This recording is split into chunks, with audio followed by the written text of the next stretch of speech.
Bilisan. Tingnan mo. Ano ito? Bilisan. Tingnan ninyo ang ating prinsesa. Nananaginip ba ako? Ang prinsesa ay nataranta at nahihiya. Agad niyang itinulak si Kingpin. Umalis ka. Anong ginagawa mo? Lumayo ka sa akin. Many akis na ito. Ngunit si Dick Kingpin ay nakatayo roon. Masayang nakangiti. Ay, nahihiya pa pala. Gayunpaman, ang saksak ng espada kanina ay napakalubha. Ngunit sa isang kisap mata lang. Gumaling ito. Galit na itinuro ni Fang Fuongbin si Kingpin at sinumpa. Kung maglakas loob ka pang tuksuhin ako, ang prinsesa na ito ay ipapapatay ang buong pamilya mo. Kalmadong sumagot si Kingpin. Pinapapatay mo ako, pero hindi mo rin magawa. Kung hindi mo magawa, kung gayon, susunod na aking asawa. Lumingon siya patungo sa natitirang 3 tao. Sa sandaling ito, si Lai Yuvi ay nakahawak na ng espada sa kanyang kamay. Lumapit siya sa harap. Ang kanyang mukha ay puno ng galit. Nakatingin kay Dick Kingpin. Kung gusto mo talagang mamatay. Kung gayon, mamatay ka para sa akin. Pagkatapos nito, sumugod siya at pinakawalan ng isang napakalakas na espada. Ang espada na ito ay umatake kay Dick Kingpin. Kawawang inosenteng babae. Sunod-sunod ang atake niya, ngunit napakaliit ng pinsalang naidulot. Bawat galaw ay 1,000 lang ang nababawas sa kanyang dugo. Si Kingpin ay nananatiling nakatayo doon. Aking asawa, ito ang teknik sa espada na natutunan mo. Bakit walang galaw na nakakasakit sa akin? Napakahina. Patuloy na umatake si Lai Yuvi. Mayabang ka. Tingnan mo ang aking espada na ito. Ngunit si Dick Kingpin ay nakaunat ang mga kamay. Halika. Pinakagusto ko ang makita ang galit ng mga babae. Isang buong lakas na atake mula kay Lai Yuvi ay tumama sa kanya. Na nagdulot lamang ng 25.000 pinsala. Kung ikukumpara sa 100 milyon. Parang asin sa dagat, si Kingpin ay hindi natinag. Nakatayo pa rin doon. Biglang, inabot ni Dick Kingpin ang kanyang kamay. Na tila may balak na samantalahin si Lai Yuvi. Ito ay nagulat at nagpatakot sa kanya. Anong gagawin mo? Agad niyang ginamit ang galaw na Sun Wukong Harvesting Peaches. 2 kamay sa 2 prutas. Na nagpainggit sa mga lalaki. Si Lai Yuvi ay labis na natakot. Si Dick Kingpin ay walang kahihiyan na nagtanong. Lai Yuvi, tingnan mo. Nasaan ang aking kamay? Na nagpagalit kay Lai Yuvi. Namutla ang kanyang mukha. Gusto niya talagang patayin ang walang hiyang ito. Ang mga manonood ay patuloy na nagbubulungan. Bakit hindi siya mapatay? Kahit gaano pa siya saktan. Hindi siya mapapatay. Mayroong kakaibang puwersa na tumutulong sa kanya na gumaling pagkatapos masugatan. Ang 2 magulang, na nakatayo roon at nanonood mula kanina, ay hindi rin napigil ang magulat. Nako, Diyos ko, anong nangyayari? Paano nagawa ito ng anak ko? Talagang bata pa at may malaking talento. Si Haifeng ay hindi rin napigil ang magulat. Kuya, mukhang may nagising si Xiao Tian. Siguro napakalakas nito. Si Zhao Zhao ay nagising na rin. Napakabuti. Young Master, okay lang kayo. Malakas pa rin kayo. Nakatayo roon si Lai Yuvi. Nahihiyang nagsalita. Dick Kingpin, anong ginagawa ng kamay mo? Hindi pa rin ako magpapakasal sa iyo. Aking asawa, hindi ganyan. Hindi mo ako gustong pakasal. Bakit ka sumali? Iniisip mo ba na kung susundin mo ako? Wala kang hinaharap. Agad na sumagot si Lai Yuvi. Sumunod sa iyo. May hinaharap. Ikaw. 4 na taong gulang. Pumasok na sa brothel. 6 na taong gulang. Nagsimula ng manukso ng may asawang babae. 8 taong gulang. Natulog sa brothel. Kung hindi ka ang young master ng Yiklan. Ang number 1 young master ng Namtian City. Nagulat na nagtanong si Kingpin. Inimbestigahan mo ako. Matagal ko nang hindi ka inimbestigahan. Ang mga gawa mo, alam na ng lahat. Si Kingpin ay walang kahihiyan pa rin. Inimbestigahan mo ako. Gusto mo ako. Nang makita ni Fang Fuongchien na nahihirapan ang mga dalaga na patayin si Kingpin. Galit na galit siyang sumigaw. Wala akong pakialam kung anong magic ang ginagamit mo. Ano man ang mangyari. Ngayon, kakanselahin namin ang kasal. Agad na lumitaw ang tatay ng bida na may nangingibabaw na aura. Nakatayo sa harap ni Fang Fuongchien. Tingnan natin kung sino ang maglakas loob na kanselahin ang kasal ng aking anak ngayon. Agad ko siyang ipadadala sa kabilang buhay kasama ng kanyang mga ninuno. Itinaas ni Fang Fuong Chien ang kanyang kamay sa langit. Dick Sisifong, huwag kang maging mayabang. Sa tingin mo, matatapos na ang lahat dito. Matagal na kaming naglagay ng mga tiktik sa Namtian City. Kung gayon, hahayaan kitang makita ito ng kaunti. Tinatanong kita ulit, sumasang-ayon ka ba sa pagpapatagal ng kasunduan o hindi? Malamig na sumagot si Dick Sisifong. Sumang-ayon. Hayop, tignan natin kung anong baraha ang may lalabas mo. Agad na nagpakawala si Fang Fuong Chien ng signal flare. Sumabog ang signal flare. Nagliliwanag at umalingaw-ngaw sa buong Namtian City. Sumigaw si Dick Sisifong. Hukbo, magtipon, maghanda para sa laban. Sumigaw ang buong hukbo ng malinaw. Ang sigaw ay umalingaw-ngaw sa buong lugar. Samantala, sa isang lugar sa Namtian City, si Hao Tian Khuyn, Hao Tian Dog, matapos matanggap ang utos, ay dumating dito upang maglibang. Pinadapan niya ang lahat ng mga tiktik. Naiinip na ako. Napakahina rin ng mga taong ito. Lumipas ang 15 minuto, at wala pa ring tiktik na dumating. Nagtanong si Dick Kingthin kay Fang Fuong Chien. Matanda, 15 minuto na kaming naghihintay sa mga tauhan mo. Bakit wala pa rin? Sa sandaling ito, si Fang Fuong Chien ay labis na nag-aalala. Nagsimula siyang makaramdam ng kaba. Ano ito? Bigla siyang may napansin, na nagpataranta at nagpatulala sa kanya. Baka, agad niyang itinuro si Kingthin. Baka, ipinapatay ninyo na ang lahat ng aming tiktik. Nagtanong si Dick Kingthin. Hulaan mo kung ginawa ko o hindi. Mukhang sira na ang baraha mo. Matapos mahulaan na lahat ng tiktik ay pinatay ng Yiklan. Si Fang Fuong Chien ay labis na hindi makapaniwala. Galit na galit siya. Sa pagkakataong ito, nagkamali ako ng kalkulasyon. Nakita na naman ito ng Yiklan at pinatay ang lahat ng tiktik. Nagpakababa ako ng pag-iingat. Tama, hindi natin dapat ginawa ang isang battle god. Lumapit ang mga pinuno ng angkan upang makipagnegosasyon upang mailigtas ang kanilang buhay. Yiklan, ginagalit ninyo ang Tian daw sa itaas. Hindi ninyo rin maaaring isama ang aming mga prinsesa sa maruming sitwasyong ito. Mula nang maparusahan ang Yiklan ng Tian daw. Sa loob ng ilang taon, isang 7th grade martial meridian lamang ang lumitaw. Tribal Chief Yi. Sila ay mga pinili ng langit. Ang kanilang talino ay hindi pangkaraniwan. Sa hinaharap, tiyak na papasok sila sa Myriad Realms battlefield. Tiyak na magdadala sila ng karangalan sa ating Tianluo world. Kung ipipilit ninyo silang pakasal sa kanya, hihilahin lamang ninyo sila pababa. Tribal Chief Yi. Kailangan mong pag-isipang muli. Galit na sumigaw si Dick Sisifong. Pag-isipang muli, kahit ano pa. Hindi ako sisuko. Ano ang magagawa ninyo? Ang kasunduan ay kasunduan. Kung kanselahin natin ito, ano ang mangyayari sa aking anak?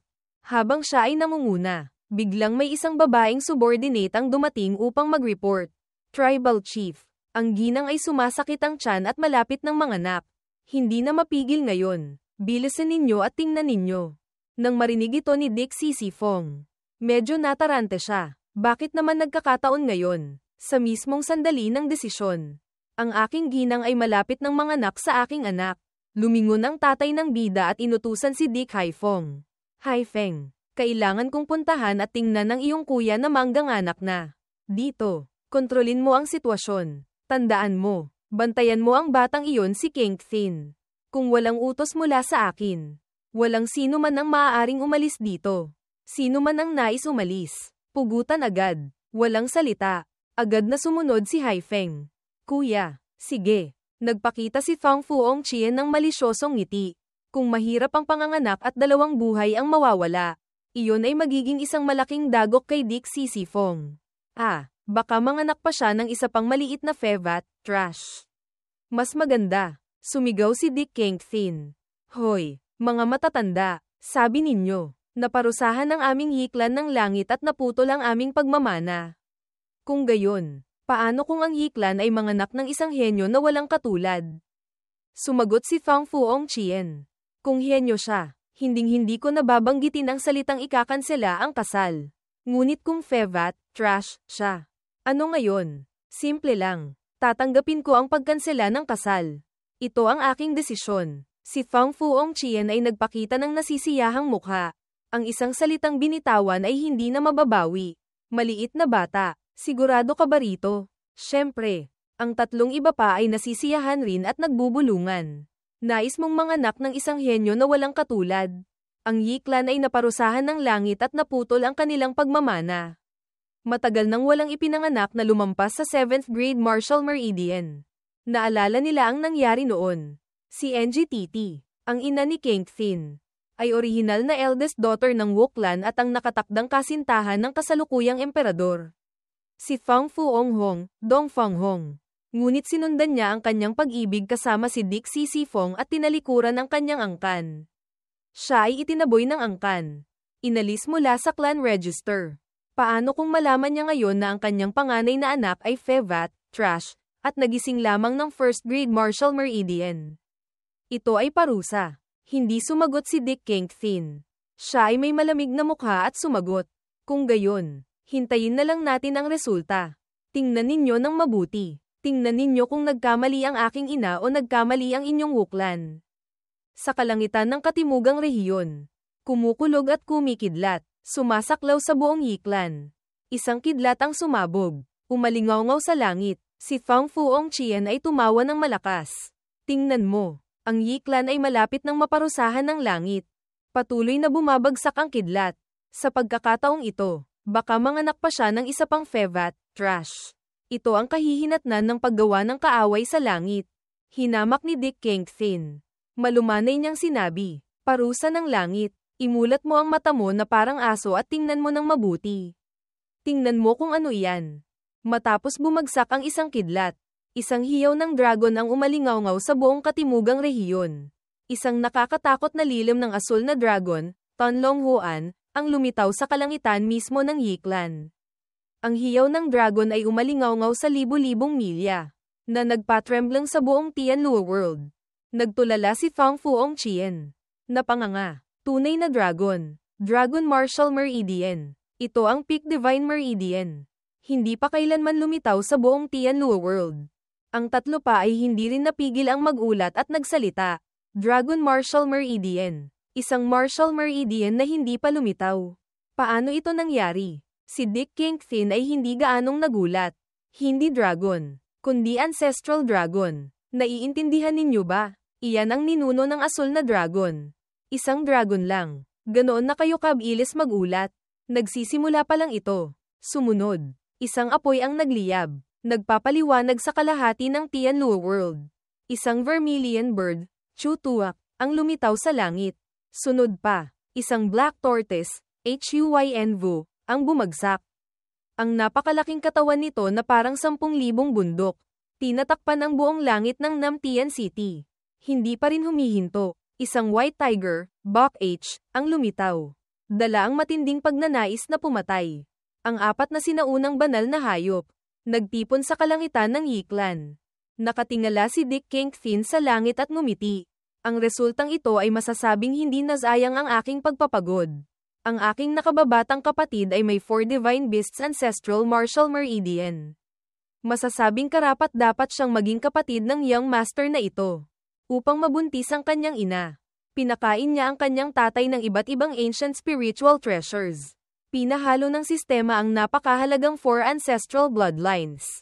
At ilang taon niya itong pinaghirapan upang makumpleto ang planong ito. Masyadong boring kung ako lang sa bahay. Mas maganda kung may nakababatang kapatid. Babae man o lalaki. Kung gayon, mas magiging kawili-wili ang buhay. Hindi ba? Tiningnan niya ang mga asawa na nakatingin sa kakaibang pangitain. Mapait, mga pinili ng langit, mga henyo na sikat sa Tianluo world. Saint Grade Martial Meridian. Kung ikukumpara sa aking kapatid na may 4 Ancestral Divine Beast Martial Meridian, kayo ay basura lamang. At kung ikukumpara sa buong Tianluo world, walang sino man ang makakatumbas. Ang 4 mula sa 4 na malaking angkan ay nagulat. Halos mahulog. Paano ito nangyari? Ano ito na henyo? Ito ay anak ng langit. Hindi na ito tao. Ang isang banal na hayop ay sapat na upang magdulot ng kaguluhan sa Tianluo world. At dito, 4 na sa isa. Napakatakot.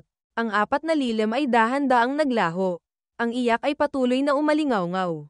Sa unang hiyaw, ang lakas ng langit at lupa ay umagos. Isang agos ng Tian Battle Emperor Aura ang kumalat. Humigit kumulang 4 na agos ng Battle Emperor Aura ang bumagsak. Nataranta si Dick Haifong. Napapaiyak. 4 Divine Beasts Martial Meridian.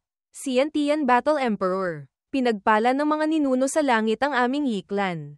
Bawat alagad ng Yiklan ay masaya sa kanilang puso. Mahigpit nilang kinuyam ang kanilang kamao. Ang kanilang mukha ay masaya at natataranta. Hindi kakaunti ang sumigaw patungo kay Fang Fuongqian at sa kanyang grupo. Sino ang nagsabi na naputol ang pagmamana ng aming Yiklan? Magyabang pa kayo. Magyabang kayo. Mga matatanda. Si Dick Kingthin ay masaya rin. Tama. Ngayon ang pangalawang young master ng aming pamilya ay may 4 ancestral divine beast martial meridian. Magyabang lang kayo. Hindi kailangang matakot sa sinuman. Sa sandaling ito, sa iba't ibang lugar sa Tianluo World, nakatanggap din sila ng kakaibang pangitain. 4 Divine Beasts Martial Meridian. Tian Battle Emperor. Longhu Wuzong. Tian Shifu. Gawin ang lahat upang hanapin ang taong ito. Lahat ng sekta, gumawa ng hakbang upang hanapin siya. Green City Sword Sect. Master ng Sword Pavilion. Ang likas na 4 Divine Beasts Martial Meridian ay tiyak na hindi pangkaraniwan. Ano man ang mangyari, kailangan siyang dalhin sa Green City Sword Sect, sa YN Sect, sa Thunder Sound Hall. Inutusan ng Sect Master ang isang alagad, si Qing Zuan. Kailangan mong hanapin ang taong ito at dalhin siya sa ating sekta. Isang napakagandang babae ang yumuko at nagbigay galang. Alagad, susunod sa utos, sa Upper Realm, sa Heavenly God Hall. Isang Upper God na nakapikit ng 1,000 taon ang nagmulat ng kanyang mga mata. Sa siyam na langit, matapos masugatan ng malubha ni Kingthin, gumaling ang Tian daw. Naramdaman niya sa katawan ni Dick Kingthin na nasira niya ang life seal. At naramdaman din niya ang pagbaba ng Ancient 4 Ancestral Martial Meridian sa Yiklan. Talaga bang akala niya ay wala akong magagawa sa kanya? Mga tao, pakinggan ninyo ang aking utos. Agad na ipahayag ang Tianluo World Order. Rekrutahin ninyo siya para sa akin. Lumapit si Dick Kingthin at nagtanong kay Fang Fuongqian. O ngayon, ano ang sasabihin mo? Sabi mo, naputol ang pagmamana ng aming Yiklan. Gusto mo pa ring kanselahin ang kasal. Si Fang Fuongqian at ang iba ay ngayon ay walang magawa. Wala na silang magagamit upang labanan ang Yiklan. Itinuro ni Lai Yuvi si Dick Kingthin at hinamak siya. Kahit pamanganak ang iyong Yiklan ng 4 Divine Beasts Martial Meridian. Ano ngayon? Ikaw pa rin ay isang fevat, trash, na may first grade martial meridian lamang. Hindi ako magpapakasal sa isang fevat. Masayang tumawa si Kingthin at nagtanong. Kung gayon, ano ang gagawin ko para hindi mo ikansela ang kasal?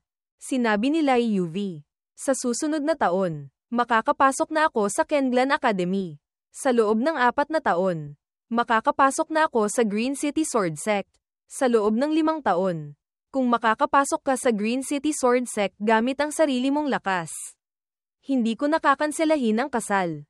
Naisip ng pinuno ng Wuklan. Ang Green City Sword Sect ay ang #1 sword sect sa Tianluo World. Napakahirap pumasok doon. Parang aakyat sa langit. Ang Martial Meridian ay dapat 9th grade pataas. Ang kasanayan sa espada ay dapat 5th grade pataas. Kahit ganoon, pahirapan pa rin na maabot ang pamantayan para sa pagsubok. Bukod pa riyan, 100 alagad lang ang kinukuha kada taon. Para sa isang first grade martial meridian, walang posibilidad na makapasok. Ang sinabi ni Lai Yuvi ay hindi nagbibigay ng anumang pagkakataon kay Dick Kingthin. Ang 3 iba pa ay natuwa rin. Sa parehong kondisyon, kung magawa niya, mayroon siyang 4 na sariwang asawa. Lumapit si Dick Kingthin at nagpakita ng eksena ng romance novel kay Yuvi. Masyadong madali ang kondisyon. Kung magawa ko, ano ang gagawin mo? Sumagot si Yuvi. Kung magawa mo, magagawa ko ang anumang hilingin mo. Anumang hilingin mo. Kahit gamulong-gulong sa kama. Namula si Lai Yuvi. Siyempre, ang isang salita ay parang siyam na kaldero. Hinding-hindi magbabago ng isip. Pagkatapos nito, pinakawalan ni Dick Kingthin ang 4 na malaking angkan. Makalipas ang ilang sandali, isang napakalaking kampana ang lumitaw sa kalangitan ng Namtian City. Ang tunog ng kampana ay umalingaw-ngaw sa buong Tianluo World. Nagulat si Dick Kingpin. Tumingala. Ano itong kakaibang bagay? Bakit lumitaw ito dito? At ang tunog na umalingaw-ngaw. Isang malaking recruitment order ang lumitaw sa kalangitan. Nasa loob nito ang listahan ng mga recruit. Ang mga pangalan ay unti-unting lumabas. Tinanong ni Kingpin si Zhao Zhao. Ano ba talaga ito? Nanginig na sumagot si Zhao Zhao. Iyan po ang Heavenly Fate Bell. Nagpapahiwatig ng recruitment order. Myriad Realms Battlefield Recruitment Order. Ngunit Young Master, may mali sa recruitment order na ito. Ang mga tao sa paligid ay nagsimulang magbulungan. Lumitaw na naman ang recruitment order. Hindi lumitaw ang recruitment order na ito sa Tianlua World sa loob ng 10 taon.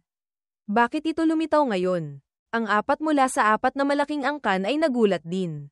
Ngunit sinabi ni Fang Fuong Chien, bilisan ninyo at tingnan ninyo ng mabuti ang listahan sa itaas.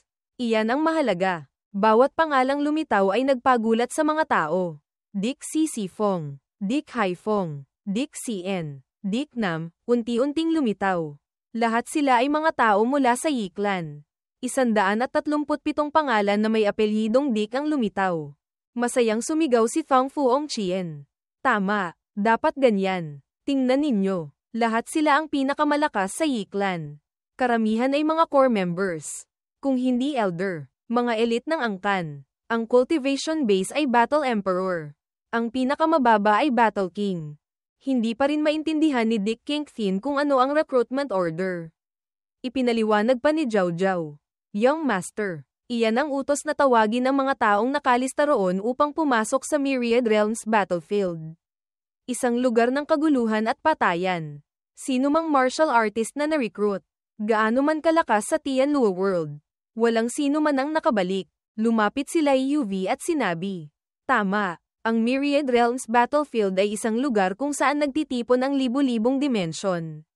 Napakagulo. Nagpapatayan ng isa't isa. Ang ating Tianlua World ay isang low-level dimension. Ang mga martial artists na pumapasok ay cannon fodder lamang. Hindi dapat mag-isip na makakaligtas sa battlefield. Pagkarinig nito, galit na galit si Dick Kingpin. Galit na galit siyang sumigaw. Hayop na Tian daw. Ganyan lang ang kakayahan mo. Kaya mo lang ang masamang laro ng isang hamak na tao. Sinusumpa ko ang buong pamilya mo. Galit na tumingala ang tatay ng bida sa langit. Langit, bakit mo kami target? Ang aming Yi Clan. Ano ba talaga ang nagawa naming mali para mangyari ito? Iniisip ang kanyang anak na kapapanganak pa lang. Ang aking pinakamamahal na anak na may first grade martial meridian. Anong mangyayari sa kanya? Si Dick Hai Fong at ang iba pang kaangkan ay galit na rin na sumumpa sa itaas. Bakit? Saan ba talaga nagkamali ang Yi Clan? Ganyan ang ginagawa mo. At ikaw ay Tian daw. Ito ay talagang nakakagalit. Tinawag ni Dick Kingpin ang sistema. Minamahal kong sistema. Maaari ba tayong magkaroon ng transaksyon? Nagtatanong ang sistema. Anong transaksyon ang gusto mo? Gagamitin ko ang buong 100,000,000 attribute points. Paumanhin. Hindi maaaring isagawa ang transaksyong ito. Sa puso ni Dick Kingpin. Naging malakas ang pagnanais na lumaban. Gusto niyang mabilis na mag-breakthrough. Kahit pa hindi na niya kailangan ng attribute points. Gusto niyang mabilis na tumaas ang antas. Patayin ang mga kalaban. At pagkatapos ay sirain ang kalangitan at tapakan ang hayop na Tian daw. Hindi mapigilan ni Zhao Zhao ang kanyang luha. Ang kasalukuyang sitwasyon ay parang gusto nilang puksain ang kanilang Yi Clan. Kung umalis na ang lahat, ano ang mangyayari sa Young Master? Si Fang Fuong Bin ay labis na nasisiyahan. Ngayon, tingnan natin kung ano ang gagawin ni Dick C. Fong. Nakuha na ulit ni Fang Fuong Chien ang kanyang mayabang na anyo. Lahat ng pinakamalakas na miyembro ng Yi Clan ay tinawag na umalis. Ang Yi Clan ay hindi na magiging number 1 great clan. Sa isang iglap lang, hindi na sila kasing lakas ng isang third-rate clan. Kapag dumating ang oras ng pagtawag, sila ay dadalhin ng isang misteryosong puwersa. Nasaan man sila, hindi sila makakatakas. Sa panahong iyon, ang Yi Clan ay parang isda na nasa hapagkainan na lamang. Sa panahong iyon, pupuksain nila ang Yi Clan. Idinagdag ni Fang Fuong Bin. Pagbalik ko sa Imperial City, agad kong sasabihin sa aking Imperial Father na magpadala ng hukbo upang puksain ang lugar na ito.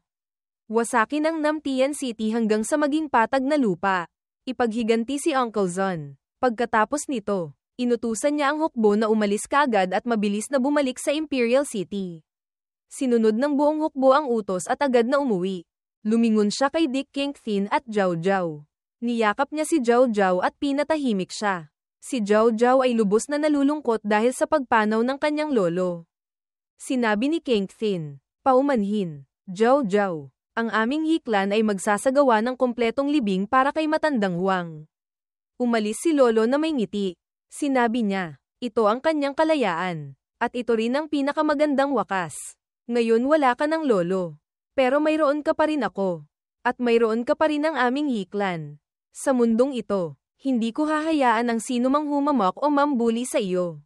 Pagkatapos noon, dahan-dahan niyang pinunasan ang luha na dumadaloy sa kanyang magandang mukha. Kinabukasan, ang bangkay ni Haang Longthatch ay nakalagay sa kabaong sa bahay ng hiklan. Lahat ng miyembro ng angkan ay magalang na nagbigay ng huling palem. Ang isang taong ganoon ang talento, ganoon ang kabutihan, ay umalis. Sina Dick Fong at Hai Fong ay taos-pusong nagdasal. Matapos ang libing, tinawag ng tatay ng bida si Xiao Tian. Young Master, anong balak mong gawin? May gusto akong itanong sa iyo. Xiao Tian, sa awakening ceremony kahapon, paano ka nasaksak ng maraming beses nang hindi namatay? Imposible yan. At ang ultimate move na iyon na 10,000 swords cannot damage, saan mo natutunan iyan? Ang tanong na ito ay nagpatigagal kay Dick Kingpin. Hindi niya alam ang sasabihin. Kinalmot niya ang kanyang ulo. Naghahanap ng dahilan. Bakit naman ang hirap ng tanong na ito? Ayaw pang ilabas ng young master na ito ang kanyang mga kakayahan. Naalala niya ang isang dahilan. Sa ilalim ng lupa, tinulungan ako ng aming clan ancestor na magsanay. Ang aming clan ancestor ang tumulong sa akin. Ang clan ancestor ay palihim na kumilos upang tumulong. Tiningnan niya ang mukha ng dalawang matatanda. Mukha bang makapaniwala? Anong klaseng lumang dahilan ito? Clan ancestor, may clan ancestor pa rin tayo. Nang nakahanap na siya ng dahilan, hindi na siya natakot na magyabang. Ang clan ancestor ay hindi lamang nagbigay sa akin ng gabay, kundi siya rin ang kumilos upang patayin ang lahat ng mga tiktik ng 4 na malaking angkan. Kung hindi kayo naniniwala sa sinasabi ko, maaari ko siyang tawagin upang makipagkita sa inyong dalawa. Pagkatapos nito, ginamit ni Dick Kingpin ang Fast Thong, Tear Ant's Eye. Kung ginamit niya ang ultimate move na ito, maaari niyang kontrolin ang isipan ng dalawa upang lumikha ng isang tunay na clan ancestor. Gayunpaman, kailangan pa rin niyang magkaila ng kaunti. Kung hindi, baka mahalata. Sumigaw si Dick Kingpin. Aking clan ancestor, bilisan ninyo at pumunta rito. Tiningnan ng dalawang matatanda si Kingpin nang nakahalukip-kip. Xiao Tian, kaya mo ba talagang tawagin ang clan ancestor dito? Naglakas loob kang magsinungaling sa iyong matandang ama. Sasalitin ka ng langit. Hindi makapaniwala si Hai Feng sa lumang dahilan na ito. Hindi ako naniniwala. Paano makakaligtas ang clan ancestor hanggang ngayon sa Yi clan? At walang nakakaalam ng kanyang pag-iral. Gayunpaman, sa sandaling ito, ang dalawa ay unti-unting tinatamaan ng Fast Thong, Tear Ant's Eye, technique. Boom! Ang dalawa ay biglang napunta sa ibang dimensyon. Makapalang ulap kung saan-saan. Walang tao. Nagtaka ang dalawa. Ha? Ano ito? Nasa bahay pa lang kami. Paano kami napunta sa labas? Bigla, isang malaking paa ang bumagsak mula sa langit, na nagpagulat sa dalawa. Halos maihi sila sa takot. Lumingon sila, at lalo silang nagulat. Ang eksena sa harap nila ay talagang mahirap paniwalaan. Lumuwa ang kanilang mga mata. Nakanganga ang kanilang mga bibig. Isang figure na nakasuot ng itim na balabal. Hindi malinaw ang mukha, nakatayo sa ulo ng isang malaking kilin, sa harap nila. Anong klaseng nakakatakot na aura ito? Sinabi ng misteryosong taong ito. Ahem, ako nga ang inyong clan ancestor ng Yi clan. Mukhang tinatawag ako ni Kingpin. Tama ba? Si Dick Fong at Dick Hai Fong ay nakatayo sa ibaba. Natutulala, clan ancestor. Talaga, paano nagkaroon ng ganoong nakakatakot na nilalang sa aming Yi clan? Talagang mahirap paniwalaan. Nagpakita ang misteryosong tao ng kaunting galit. Ano? Naglakas loob kang magtanong sa clan ancestor doon. Mayroon pa ring ibang clan ancestor sa aming Yi clan. Gayunpaman, hindi sila nananatili sa Yi clan. kundi naglalakbay sa misteryosong mundo sa labas. At ako, isa sa kanila. Nagkataon lang na bumalik ako upang tulungan ang Yiklan sa kanyang oras ng kagipitan. Pagkatapos nito, nagpakita siya ng nangingibabaw na aura. Nagpakita ng galit dahil sa pagdududa. Agad na lumuhad si Dick Sisifong. Natatakot na sumagot, Clan Ancestor. Huwag sisihin si Haifeng. Bata pa siya at kulang sa kaalaman. Kasalanan ko na hindi ko siya naturuan ng mabuti. Umaasa akong palampasin ito ng Clan Ancestor. Pagkatapos nito, lumingon siya at tinawag si Dick Haifeng. Haifeng, bakit hindi ka pa lumuluhod at humihingi ng tawad sa Clan Ancestor? Iyan ang ating Clan Ancestor. Huwag kang mag-isip ng kung ano-ano at magalit sa kanya. Wala nang masabi si Haifeng kundi lumuhad. Clan Ancestor, umaasa akong mapapatawad ninyo si Haifeng. Bawasan ng misteryosong tao na nakatayo sa ulo ng kilin ang kanyang aura. Hindi niya intensyon na sisihin ang dalawa. Ang misteryosong taong iyon ay hindi ba ang young master na ito? Anuman, sa wakas, naloko na rin niya ang dalawang matatanda. Kung hindi niya ito ginawa ng labis. Matagal pa bago sila maniwala. Medyo hindi magalang na paluhurin sila sa lupa upang makipag-usap. Ngunit sa ngayon ay isang espesyal at kagyat na kaso. Kaya hayaan na lang natin ang maliliit na detalye. Narinig ko na na-recruit kayo sa Myriad Realms Battlefield. Napakadelikado doon. Mahirap makaligtas. Kaya lumitaw ako. Bumalik ako upang bigyan kayo ng ilang resources at magandang pagkakataon. Pagkatapos noon, kinuha niya ang isang tumpok ng resources, ginto, pilak, hiyas, at hindi mabilang na divine artifacts. Magkakahalo sa tumpok ng mga bagay na ito. Ito ay isang buong kayamanan. Si Dick Sisifong at Dick Haifeng ay labis na nagulat. Ang tumpok na ito ay napakahalaga. Lahat ng bagay dyan ay hindi ordinaryo. Karamihan ay mga divine artifacts. Ang buong tumpok na iyan ay maihahambing sa kayamanan ng 3 malaking sekta. Pagkatapos noon, kinuha ng Clan Ancestor ang isang storage ring. Ang magagandang bagay kanina ay inilagay ko na rito. Ibigay mo ito kay Dick Sisifong upang itago. Gayunpaman, ang mga bagay sa loob ay napakahalaga. Ang paglabas ng isa lamang ay magdudulot ng kaguluhan sa Tianlua World. Ang Tianlua World ay isang low-level dimension sa battlefield. Kaya kailangan itong gamitin ng maingat. Kung hindi, magdudulot ito ng pagkalipol. Kinuha ni Dick Sisifong ang storage ring. Nanginginig ang kanyang mga luha. Clan Ancestor, kayo ay tunay na Diyos. Binigyan ninyo kami ng isang life-saving straw. Upang matulungan ng aming Yiklan na makaligtas sa malupit na lugar na iyon. Tiyak na maingat kong iingatan ang mga bagay na ito. Tutulungan ng aming kaangkan na makaligtas sa Myriad Realms Battlefield. At tutulungan ng aming angkan na umunlad. Hindi sisirain ang inyong mga pag-asa. Pagkatapos noon, kumuha pa ang Clan Ancestor ng ilang bagay mula sa ere. Dito ay may isang napakalakas na Laiyan Kuang Blade, Laiyan Kuang daw. Espesyal ko itong inihanda para sa iyo.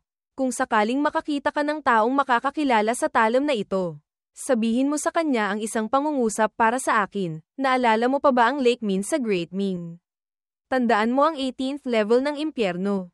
Ang kasunduan na iyon. Mayroon din itong isang piraso ng napaka-misteryosong Divine Willow. Kailangan mo itong dalhin sa iyong katawan.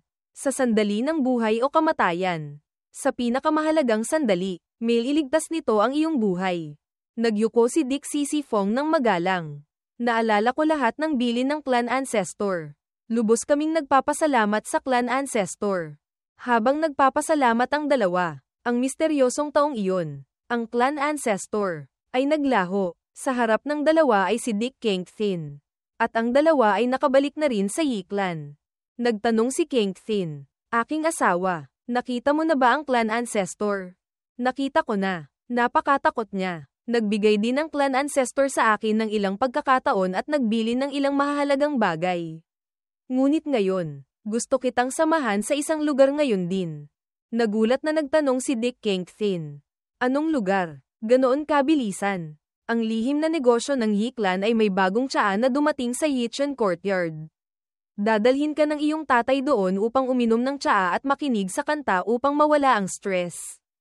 Pagkarating nila, hindi mabilang na magagandang babae ang lumapit. Young Master Yi, unang beses ka ba rito? Mukhang kaibig-ibig ka talaga. Matagal na naming narinig ang inyong pangalan. Ngunit ngayon lang namin kayo nakilala. Nako, ito ay paraiso talaga. Nagtanong si Dick Kingpin sa kanyang tatay. Ito ang lihim na negosyo na sinasabi mo. Talagang kahanga-hanga. Bakit hindi mo ito sinabi sa akin ng mas maaga? Ngayon ko lang nalaman. Sayang. Ang kanyang tatay sa tabi ay masayang tumawa. Alam mo na ba kung gaano kahusay ang iyong tatay? Ha? Pagkatapos nito, sinabi ng kanyang tatay sa mga dalaga na umalis. May kailangan akong pag-usapan sa aking anak. Lahat sila ay yumuko sa kanyang tatay.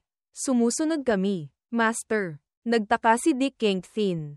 Bakit naman Master, ang tawag nila sa kanyang tatay? Matapos nilang umalis, nagtanong si Dick Kingpin sa kanyang tatay. Tatay, bakit kanila tinatawag na Master? Ang tawag na ito ay hindi normal. Nagsalaysay ang kanyang tatay. Ito ang negosyo na itinatag ng lolo ng iyong lolo. Nang ito ay napunta sa iyong lolo. Medyo malaki lang ang saklaw nito. Ngunit ngayon na nasa kamay ko na. Iba na. Nagpakita siya ng nasisiyahang ngiti. Nang dumating ito sa kamay ng iyong tatay. Ang negosyo na ito ay lumaganap na sa iba't ibang malalaking syudad. Negosyo ng pamilya. Talagang kahanga-hanga. At ito ang pinakamahalagang negosyo ng aming Yiklan. Akala ko yumaman ang Yiklan sa pagbebenta ng balita. Hindi ko inasahan na nagpatakbo sila ng isang brothel. Seryosong sinabi pa ng kanyang tatay. Huwag mong balewalain ang negosyong ito. Ang saklaw nito ngayon ay hindi na maaaring balewalain. Mayroon kaming 135,000 dalaga, mahigit 3,000 matron, at 17,000 utility workers. Ang staff sa likod, mahigit 900, at lahat sila ay hindi ordinaryong tao. Kasama doon ang isang battle god bilang pinuno, 6 na battle emperors, 17 battle venerables, at humigit kumulang 131 battle kings. Ang mga nasa ibaba ng battle king ay hindi na mabilang. Nagulat si Dick Kingpin nang marinig ito. Totoo ba ito? Ang lakas na ito ay sapat na upang makipaglaban sa 4 na malaking angkan. Akala ni Kingpin, dati, nauunawaan niya ng mabuti ang kanyang tatay. Nauunawaan niya ang lakas ng Yiklan. Hindi niya inasahan na mayroon pa ring nakatagong puwersa na napakatakot. Ang tatay ko ay talagang mayabang. Kahit ang pagpapatakbo ng isang brothel ay nagawa niyang ganoon kalakas. Tunay na kakaiba sa buong mundo. Pagkatapos noon, kinuha ng tatay ng bida ang isang token. Ngayon ko lang kayo pinatawag dito upang ibigay ang lugar na ito sa iyo. Pagkatapos kong umalis, ito ang magiging trump card ng Yiklan. At ito rin ang magpoprotekta sa iyo at sa iyong ina. Kasama ang iyong kapatid. Si Dick Kingpin ay natutulala. Tinanggap ang token ng walang maraming salita. Anong klaseng token ito? May malaking ditch na letra sa ibabaw. Ang mga nangungunang dalaga ay pumasok sa pinto. Lumuhad at magalang na nagbigay galang. Magandang araw, Master. Masaya si Dick Kingpin. Paano ako naging Master? Ipinaliwanag ng kanyang tatay. Ang sino mang may hawak ng token na ito ay magiging Master ng Yichen Courtyard. Inisip ni Dick Kingpin. Kung gayon, maaari akong gumawa ng anumang gusto ko. Agad na pinigilan ni Dick Sisifong ang kanyang pag-iisip. Huwag magkaroon ng ganyang pag-iisip. Ang mga dalaga sa Yichen Courtyard ay nagmula sa mahihirap na lugar. Kung hindi sila sumasang-ayon, walang sino man ang makapipilit sa kanila na gawin ang anuman. Kasama na ang Master. Medyo hindi nasisiyahan si Dick Kingpin. Kung gayon, para saan pa ang pagiging Master?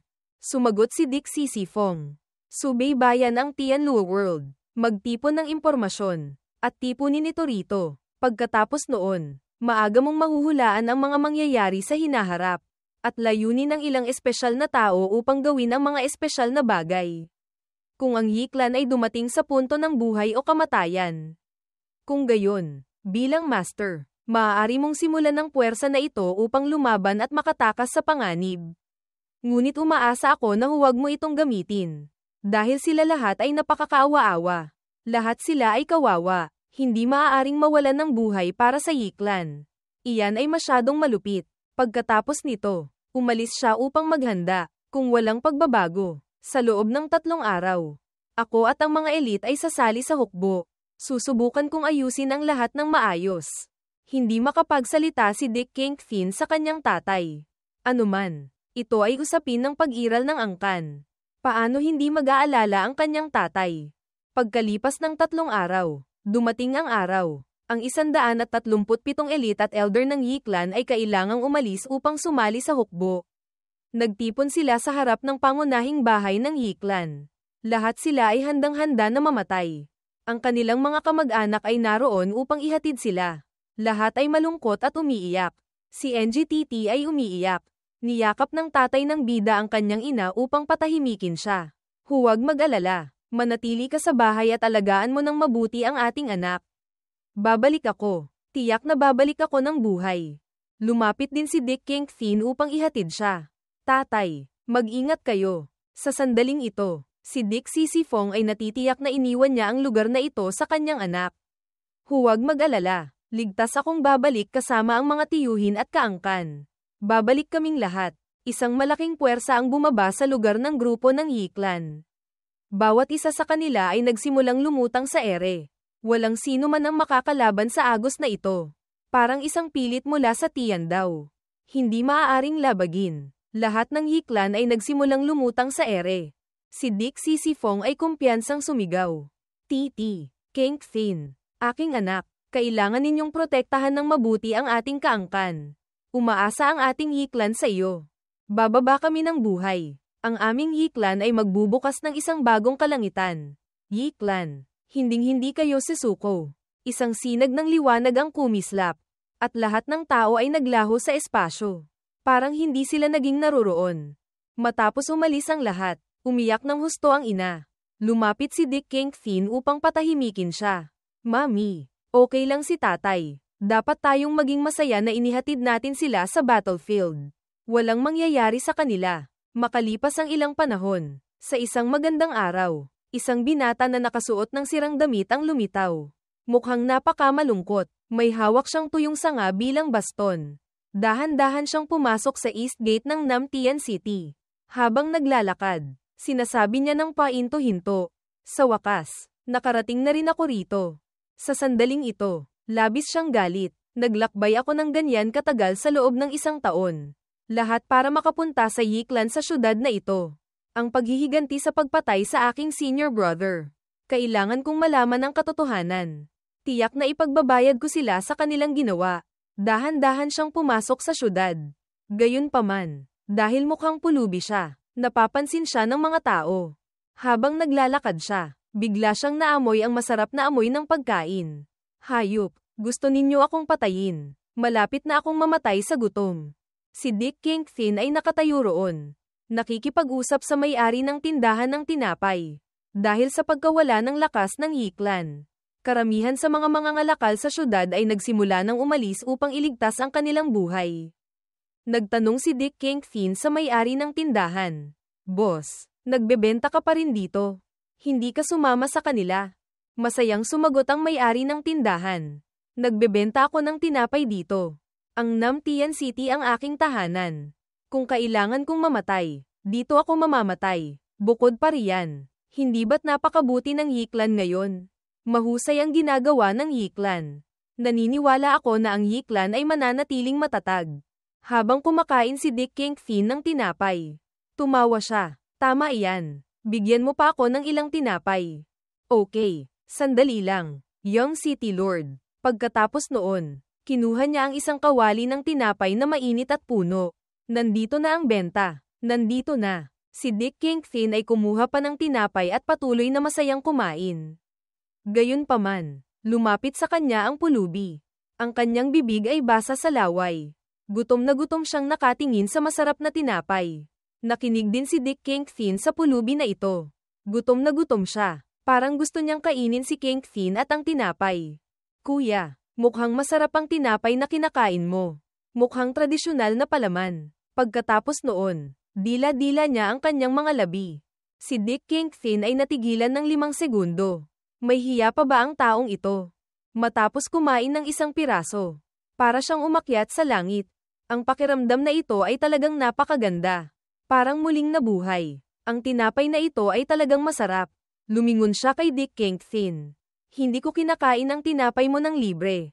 Papalit ko ito ng aklat na ito. Ano sa palagay mo? Bagaman ang aklat na ito ay wala para kay Dick Kingpin. Ang pinaka-nakagugulat ay ang sistema na biglang nagbigay ng abiso. Paalala ng sistema, natagpuan ng aklat ng langit, Thin Thursday. Paalala ng sistema, natagpuan ng isang intelektual, PHNT3-THC.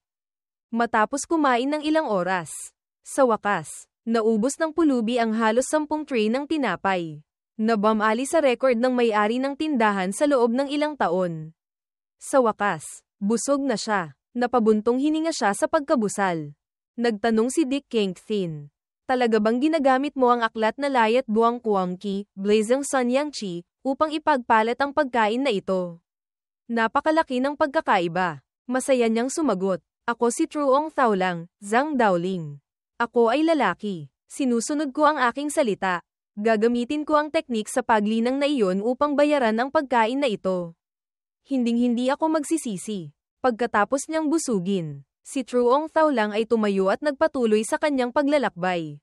Nagpaalam siya kay Dick Kingpin. Ibinigay ko na sa iyo ang aklat. May kailangan pa akong gawin. Magkikita tayo sa hinaharap kung may tadhana.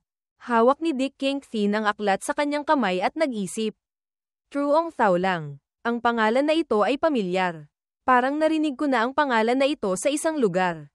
Gayunpaman, hindi niya agad naaalala. Umupo siya at nag-isip ng ilang sandali. Sinuri ang kanyang mga alaala. Nagulat si Dick Kingpin nang maalala niya ang pangalan. Truong Thao lang. Siya ang number 1 henyo ng Tianluo World. Ang kanyang talento ay walang katulad. 1 taong gulang. Nagising ang Martial Meridian. 8 taong gulang. Pumasok sa Xiantian Realm. 20 taong gulang. Pumasok sa Battle God Realm. Ang pinakabatang Battle God Realm expert sa kasaysayan. May posibilidad na pumasok sa Emperor Realm bago mag-30 taong gulang. Isang henyo na tulad nito. Paano lumitaw dito sa Namtian City? Agad na tumayo si Dick Kingpin at tinawag siya.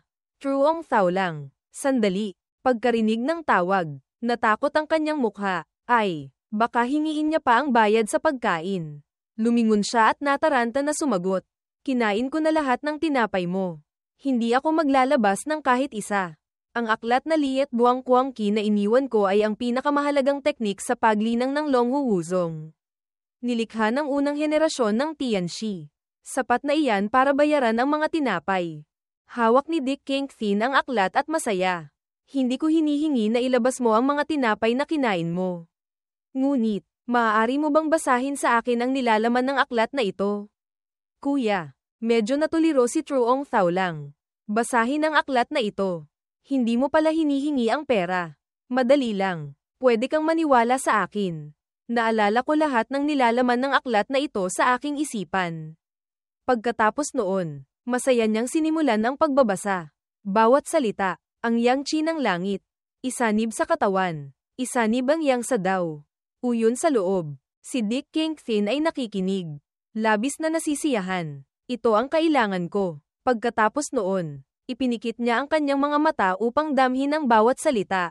Gayunpaman, matapos niyang basahin ang buong aklat, walang nagbago. Nagulat si Kingpin. Nadama ang kanyang katawan. Ha, bakit hindi naubos ang seal? Nananatili pa rin ito. Hindi ba nag-abiso ang sistema kanina? Sinabi na siya ay isang intelektual. Habang kalmado lang ang lahat, biglang sinigawan si Truong Thao lang ng isang aso sa mukha. Marahil maganda ang pagbasa niya kanina. Kahit ang aso ay tumawa sa kanyang mukha, ito ay nagpagulat sa kanya. Nagtaka siya. Ano ito? Agad siyang nagpakawala ng galaw. Tumama diretso sa aso. Ang kasalanan ng hindi pagpili ng asong Cecilita.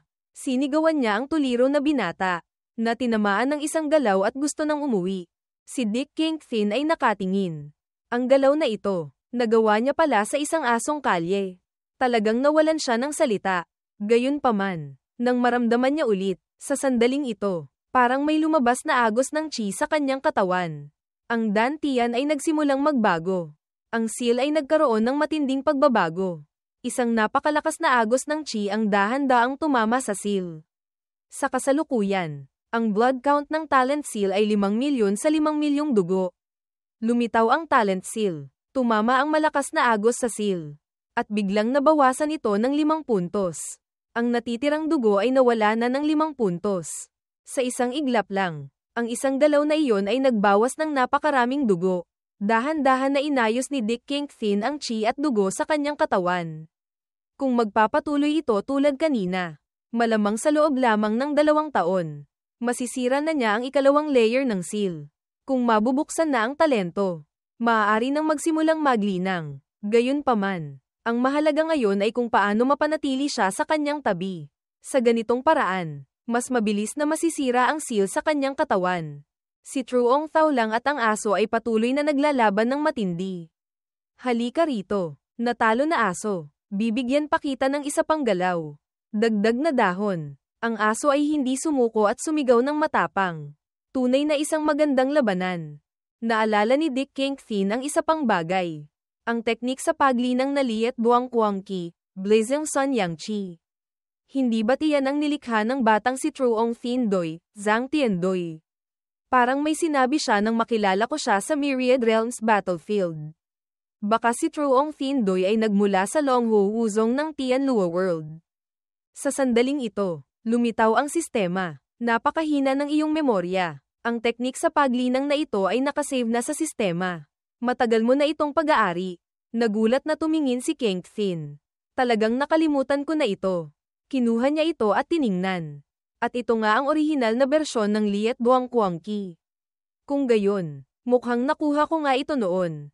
Hawak ang teknik sa paglinang ng sistema. Tiningnan ni Dick Kingpin ng mabilis. Ito marahil ang orihinal na bersyon ng Liet Buang Kuang Ki. At iniwan ito ni Truong Thin Doi bago siya nag-reincarnate. Tulad ng nakilala niya siya sa Myriad Realms Battlefield. Ang Liet Buang Kuang Ki ay umabot sa 30th level. Hindi ang 20th level tulad ng aklat na ibinigay sa kanya ni Truong Thao lang. Sa wakas, may paraan na rin akong mapanatili ang batang ito sa aking tabi. Lumapit si Dick Kingpin sa tabi ni Thao lang. Ang Liet Buang Kuang Ki na ibinigay mo sa akin ay peke. Pagkarinig nito, nagulat si Truong Thao lang. Ha, bakit peke? Iniwan ni Truong Thao lang ang laban sa aso at tumayo. Naglabas ng seryosong aura. Pinalipad ang aso sa gilid upang makipag-usap. Maaari mong pagdudahan ang aking pagkakakilanlan. Maaari mong pagdudahan kung ako ay tao o hindi. Ngunit hindi mo maaaring pagdudahan ang aking Liet Buang Kuang Ki. Nagpakita si Dick Kingpin ng malamig na mukha. Kung gayon, hahayaan kitang malaman kung ano ang tunay. Pagkatapos noon, binasa niya ang natitirang teknik sa paglinang sa aklat ni Truong Thao lang. Ang chi ng ginto ay nagiging daw. Isanib sa 10,000 emperors. Nang marinig ito, si Truong Thao lang ay natigilan ng ilang segundo. Tuwang-tuwa siyang sumigaw. Alam ko na, ang Liet Buang Kuang Ki ay hindi natatapos sa 20th level. Hindi nakapagtataka na naramdaman ko na ang chi ng ginto ay hindi ang ultimate realm. Mayroon pa pala sa likod na hindi ko nahanap. Ang iyo ay tunay. Agad na tumakbo si Truong Thao lang at niyakap si Dick Kingpin. Kuya, naaalala mo pa ba ang bahagi sa likod ng KH Yukwet? Masayang si Dick Kingpin. Siyempre, naaalala ko. Tuwang-tuwa si Truong Thao lang. Ako, si Truong Thao lang. Hinding-hindi ako may utang sa sinuman. Sabihin mo lang kung ano ang gusto mo. Hanggat mayroon ako, hinding-hindi ako magiging maramo na ipagpalit sa iyo. Nagtanong si Kingpin. Anumang bagay. Tiningnan niya si Truong Thao lang na may malumanay na tingin. Ang gusto ko ikaw, batang lalaki. Nang marinig ito ni Truong Thao lang, nagulat siya. Ano, kuya, bakit mo naman ako gusto? Hindi naman sa ganyang klaseng gusto. Hindi ba? Nahihiya siyang sumagot. Sa aking malaking likuran. Hindi ko inaasahan. Ganyan ka bata, pero may ganyang hilig ka na. Nako, Diyos ko, nakakahiya. Si Dick Kingpin ay nawalan ng salita. Hindi ka maintindihan. Naluluha si Truong Thao lang. Bagaman napakahirap ng kahilingan, para sa kinabukasan ng Longhu Wuzong. Isasakripisyo ko ang aking sarili at susundin ang iyong hiling. Pagkatapos noon, lumingon siya at naghubad ng kanyang damit. Halina't, bilisan mo. Si Dick Kingpin, nasaksihan ng eksenang ito, ay nawalan ng salita. May problema ba sa utak ng taong ito? Ito ba ang itsura ng number 1 henyo ng Tianlua World? Ang magiging sect master ng Longhu Wuzong. Hayop, nawala na ang kanyang imahe. Translator's note, the original text asks for likes and subscriptions here. I will omit this as it's an instruction to the audience, not part of the story. Si Dick Kingpin ay nawalan ng salita sa pag-iisip ni Truong Thao lang. Daoist priest, baka hindi mo naintindihan ang aking ibig sabihin. Gusto kita, ngunit hindi ang iyong katawan. Gusto ko na manatili ka sa aking tabi at maghintay ng 2 taon. Sa loob ng 2 taon na ito, ipakita mo sa akin kung paano ka nagal-inang. Nahihiyang isinuot ni Truong Thao lang ang kanyang damit. Bakit hindi mo sinabi kaagad? Natakot mo ang aking maliit na puso. 2 taon na manatili sa iyong tabi upang maglinang ng Liet Buang Kuangki. Tama, walang problema. Akala ko pa naman ang abnormal na kondisyon kanina. Ha ha ha. Daoist priest, marunong kang magbiro. Naalala ni Kingpin ang nangyari. At kinilabutan pa rin siya. Lumingon siya kay Truong Thao lang. May bagay na kailangan kong linawin sa iyo ng maaga. Dadalhin kita sa Yiklan. Ako ang young master ng Yiklan. Hindi kita pakikitunguhan ng masama. Kaya huwag kang mag-alala. Pagkarinig nito, nagalit si Truong Thao lang. Nanginginig ang buong katawan niya. Sinabi mong taga-Yiklan ka. At ikaw ang young master ng Yiklan. Nagulat si Dick Kingpin. May mali ba? Nagulat siyang lumingon at nagtanong. May mali ba rito? May problema ba sa Yiklan? Galit na hinamon ni Truong Thao lang. Tama, 1 taon na ang nakalipas. Pinatay ba ng inyong Yiklan ang isang tao? Mula siya sa Longhu Wuzong. At siya ang aking senior brother. Bakit ninyo pinatay ang aking senior brother? Kailangan ko ng paliwanag mula sa inyong Yiklan. Naalala ni Dick Kingpin. Tama nga, ang iyong senior brother ay pinatay ng Yiklan. Namatay siya sa espada ng aking tatay. Gusto ni Truong Thao lang na kainin siya ng buhay.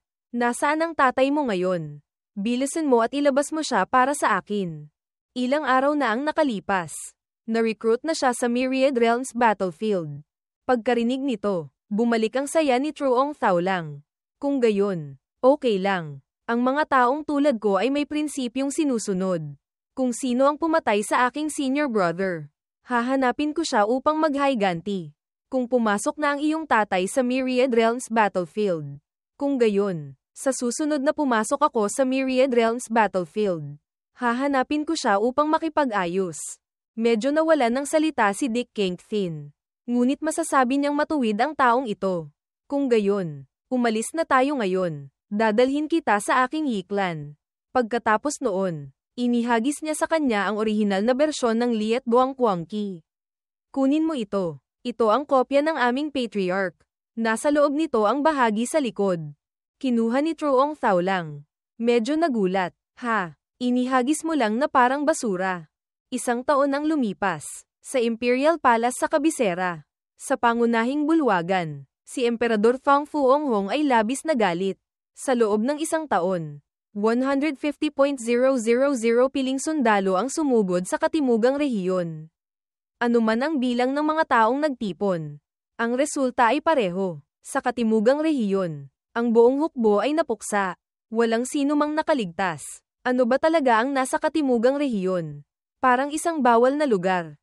Nag-report ang mga opisyal. Sa huling kalahating taon, 3 beses siyang nagpadala ng hukbo. Ang unang pagkakataon, 100.000 piling sundalo. Ang ikalawang pagkakataon, 50.000 piling sundalo. Kasama ang 10.000 Navy. Ang ikatlong pagkakataon, nagkaisa ang 3 angkan at muling sumugod. Gayunpaman, lahat sila ay nakatagpo ng kakaiba at napakalakas na kalaban. Ang kanilang kalaban ay isang malaking unggoy na parang bundok, at isang napakadelikadong puno ng willow. Si Fang Fuongqian ay puno ng pagnanais na pumatay. Sa wakas, may pagkakataon akong mabawi si NGTT. Ngunit sunod-sunod siyang nabigo. Mga walang silbi kayo. Hinding-hindi ako Sisuko. Kailangan ko siyang gawin na akin. May isang opisyal na nagbigay galang. Kamahalan, may magandang solusyon po ako. Mag-isip ng paraan upang mahuli sa patibong si NGTT at dalhin ang kanyang 4 na golden diamonds, Tidai Kim Kwang, patawid sa South Region Sea papunta rito. Pagkatapos noon, atakehin ang Yiklan at puksain sila. Kung wala si NGTT at ang kanyang 4 na golden diamonds. Ang mga anak ng Yiklan ay pangalan na lang. Isang shell na madaling durugin. Nagtanong si Fang Fuonghong. Paano natin mapapapunta si NGTT rito? Siyempre, sa pamamagitan ng kanyang wuklan.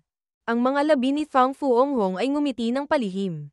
Magaling na plano. NGTT, sa pagkakataong ito, huwag mong asahang makatakas sa aking kamay. Makalipas ang kalahating buwan, sa Yi Clan, may tumakbo upang mag-report kay NGTT. Tribal Chief, may sulat po mula sa wuklan para sa inyo. Si NGTT ay tumingin ng bahagya. Wuklan, malumanay niyang kinuha ang sulat. Matagal na rin mula nang magkaroon ng sulat mula sa wuklan. Matagal na silang hindi itinuturing na miyembro ng wuklan. Habang binabasa ni NGTT ang sulat, nagbigay rin ng karagdagang balita ang taong ito sa kanya. Tribal Chief, umatake po ang Imperial Family sa wuklan nitong nakaraang panahon. Hindi po kayang labanan ng wuklan. Kaya po sila ay natalo ng husto.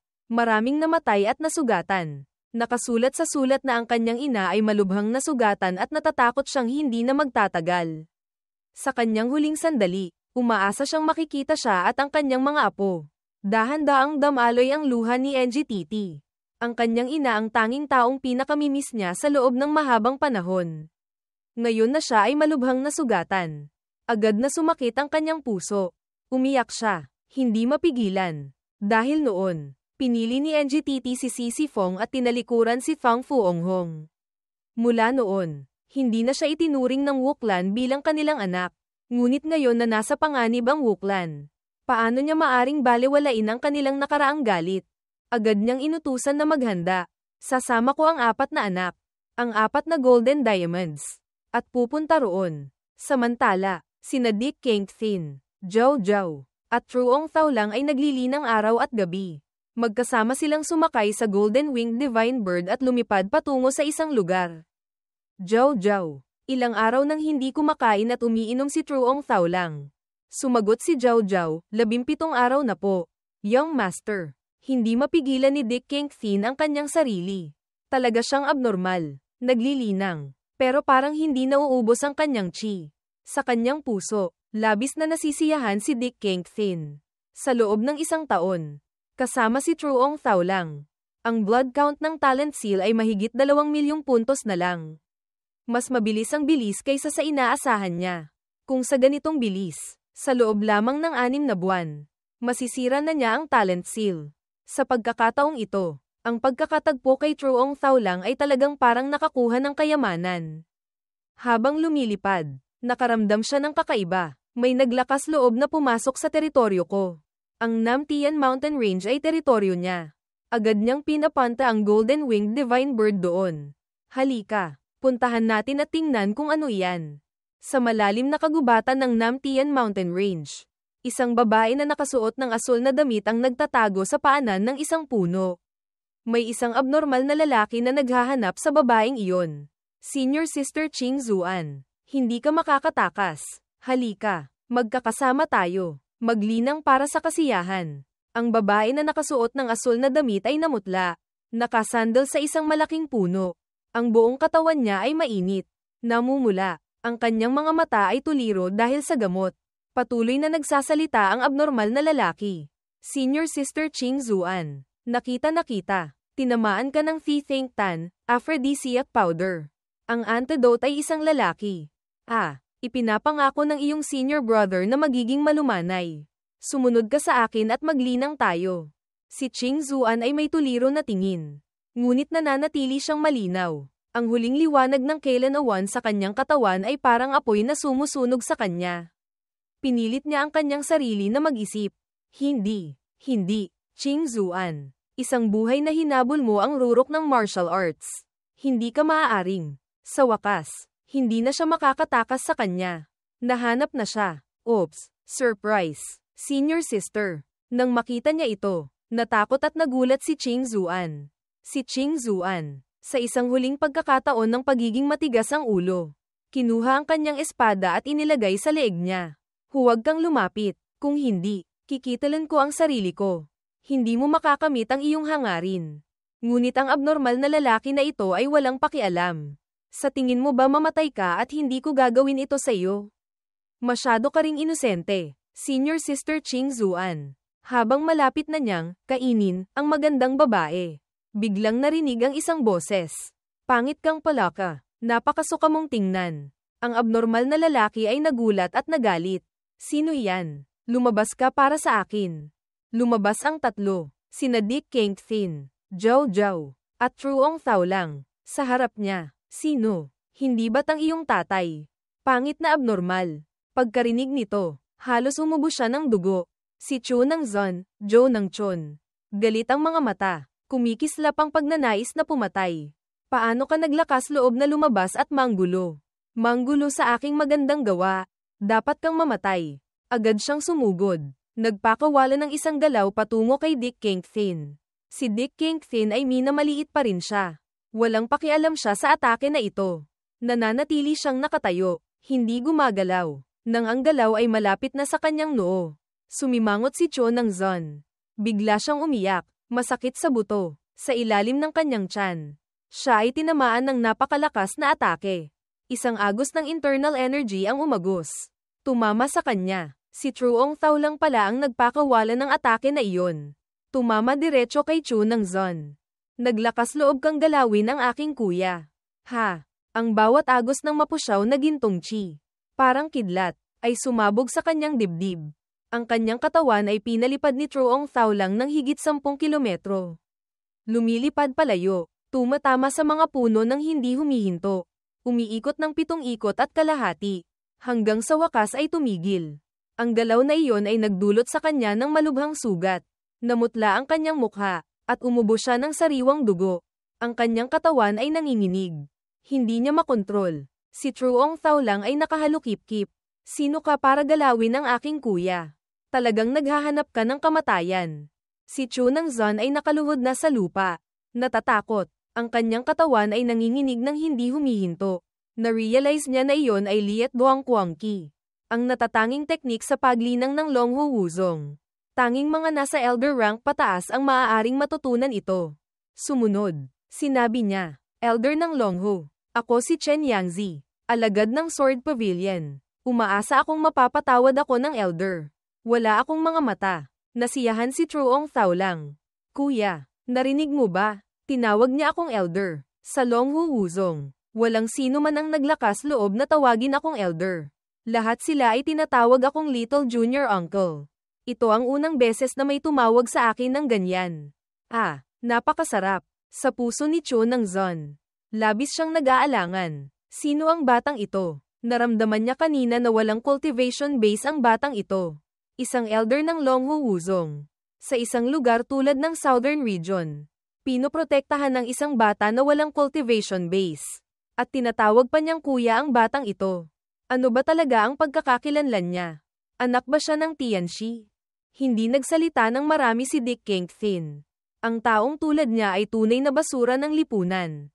Walang kailangan pag-isipan. Patayin na lang siya.